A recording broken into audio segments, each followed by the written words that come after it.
The following video will show you just 15 of the many selections from non-Muslims telling you what they think of the last prophet, Muhammad, peace and blessings be upon him. Dr. William Draper, in History of Intellectual Development of Europe, 4 years after the death of Justinian, AD 569, was born in Mecca, in Arabia, the man who, of all men, has exercised the greatest influence upon the human race, to be the religious head of many empires, to guide the daily life of 1/3 of the human race, may perhaps justify the title of a messenger of God. Philip K. Hitti, in History of the Arabs, within a brief span of mortal life, Muhammad called forth of unpromising material a nation never wielded before. In a country that was hitherto but a geographical expression, he established a religion which in vast areas suppressed Christianity and Judaism, and laid the basis of an empire that was soon to embrace within its far-flung boundaries the fairest provinces in the then civilized world. Thomas Carlyle, in Heroes and Hero Worship and the Heroic in History, the lies which well-meaning zeal has heaped round this man are disgraceful to ourselves only. A silent, great soul, one of that who cannot but be earnest. He was to kindle the world. The world's maker had ordered so. Mahatma Gandhi, statement published in Young India, 1924. I wanted to know the best of the life of one who holds today an undisputed sway over the hearts of millions of mankind. I became more than ever convinced that it was not the sword that won a place for Islam in those days in the scheme of life. It was the rigid simplicity, the utter self-effacement of the Prophet, the scrupulous regard for pledges, his intense devotion to his friends and followers, his intrepidity, his fearlessness, his absolute trust in God and in his own mission. These, and not the sword, carried everything before them and surmounted every obstacle. When I closed the second volume of the Prophet's biography, I was sorry there was not more for me to read of that great life. Edward Gibbon and Simon Oakley, in History of the Saracen Empire, London, 1870. The greatest success of Muhammad's life was effected by sheer moral force. It is not the propagation, but the permanency of his religion that deserves our wonder. The same pure and perfect impression which he engraved at Mecca and Medina is preserved after the revolutions of 12 centuries by the Indians, the African and the Turkish proselytes of the Quran. The Mohammedans have uniformly withstood the temptation of reducing the object of their faith and devotion to a level with the senses and imagination of man. I believe in one God, and Muhammad, the apostle of God, is the simple and invariable profession of Islam. The intellectual image of the deity has never been degraded by any visible idol. The honors of the prophet have never transgressed the measure of human virtue, and his living precepts have restrained the gratitude of his disciples within the bounds of reason and religion. Reverend Bosworth Smith, in Muhammad and Mohammedanism, London, 1874. Head of the state as well as the church, he was Caesar and Pope in one. But he was Pope without the Pope's pretensions, and Caesar without the legions of Caesar, without a standing army, without a bodyguard, without a police force, without a fixed revenue. If ever a man ruled by a right divine, it was Muhammad, for he had all the powers without their supports. He cared not for the dressings of power. The simplicity of his private life was in keeping with his public life. In Mohammedanism, everything is different here. Instead of the shadowy and the mysterious, we have history. We know of the external history of Muhammad, while for his internal history, after his mission had been proclaimed, we have a book absolutely unique in its origin, in its preservation, on the substantial authority of which no one has ever been able to cast a serious doubt. Gibbon, in The Decline and Fall of the Roman Empire, 1823. The good sense of Muhammad despised the pomp of royalty. The apostle of God submitted to the menial offices of the family. He kindled the fire, swept the floor, milked the ewes, and mended with his own hands his shoes and garments. Disdaining the penance and merit of a hermit, he observed without effort of vanity the abstemious diet of an Arab. De Lacy O'Leary, in Islam at the Crossroads, London, 1923. History makes it clear, however, that the legend of fanatical Muslims sweeping through the world and forcing Islam at the point of sword upon conquered races is one of the most fantastically absurd myths that historians have ever repeated. Sir George Bernard Shaw in The Genuine Islam, Volume 1, Number 8, 1936. If any religion had the chance of ruling over England, nay, Europe, within the next 100 years, it could be Islam. I have always held the religion of Muhammad in high estimation because of its wonderful vitality. It is the only religion which appears to me to possess that assimilating capacity to the changing phase of existence which can make itself appeal to every age. I have studied him, the wonderful man, and in my opinion, far from being an antichrist, he must be called the savior of humanity. I believe that if a man like him were to assume the dictatorship of the modern world, he would succeed in solving its problems in a way that would bring it the much-needed peace and happiness.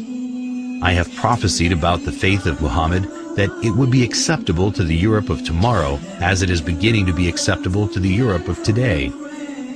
Michael Hart in The 100, a ranking of the most influential persons in history, New York, 1978.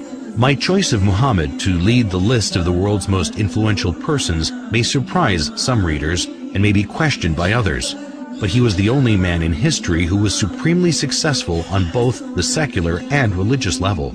It is probable that the relative influence of Muhammad on Islam has been larger than the combined influence of Jesus Christ and St. Paul on Christianity. It is this unparalleled combination of secular and religious influence which I feel entitles Muhammad to be considered the most influential single figure in human history.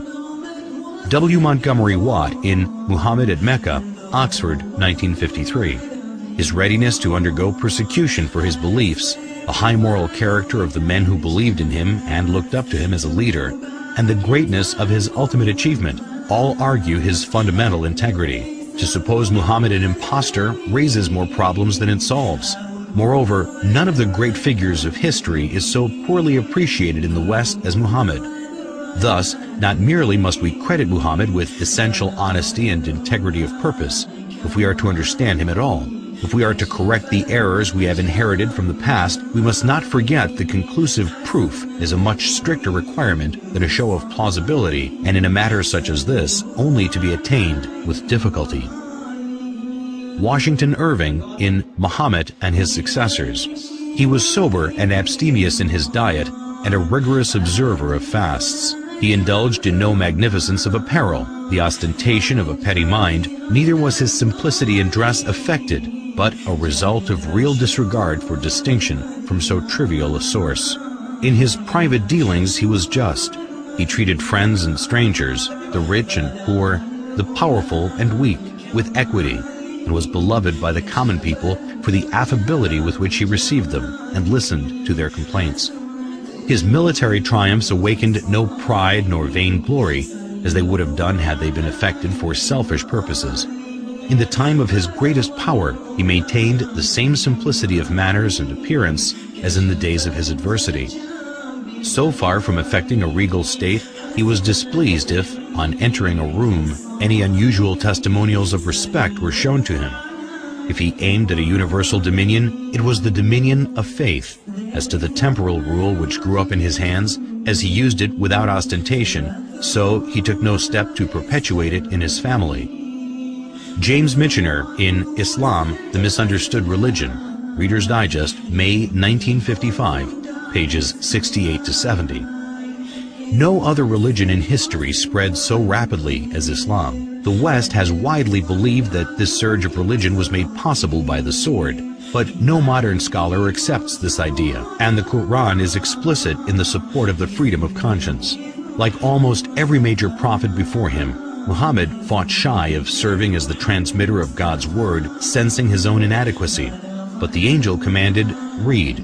So far as we know, Muhammad was unable to read or write, but he began to dictate those inspired words which would soon revolutionize a large segment of the earth. There is one God. In all things, Muhammad was profoundly practical. When his beloved son Ibrahim died, an eclipse occurred, and rumors of God's personal condolence quickly arose. Whereupon Muhammad is said to have announced, "An eclipse is a phenomenon of nature. It is foolish to attribute such things to the death or birth of a human being." At Muhammad's own death, an attempt was made to deify him but the man who was to become his administrative successor killed the hysteria with one of the noblest speeches in religious history. If there are any among you who worshipped Muhammad, he is dead. But if it is God you worshipped, he lives forever. Lawrence E. Brown in The Prospects of Islam, 1944. Incidentally, these well-established facts dispose of the idea, so widely fostered in Christian writings, that the Muslims, wherever they went, forced people to accept Islam at the point of the sword. Alphonse de Lamartine in Istorie de la Turquie, Paris, 1854. Never has a man set for himself, voluntarily or involuntarily, a more sublime aim, since this aim was superhuman, to subvert superstitions which had been imposed between man and his Creator, to render God unto man, and man unto God, to restore the rational and sacred idea of divinity amidst the chaos of the material and disfigured gods of idolatry then existing.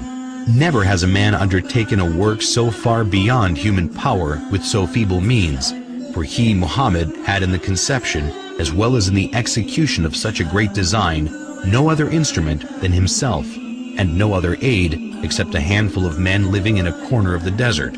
Finally, never has a man accomplished such a huge and lasting revolution in the world, because in less than 2 centuries after its appearance, Islam, in faith and in arms, reigned over the whole of Arabia and conquered in God's name Persia, Khorasan, Transoxania, Western India, Syria, Egypt, Abyssinia, all the known continent of northern Africa, numerous islands of the Mediterranean Sea, Spain, and part of Gaul.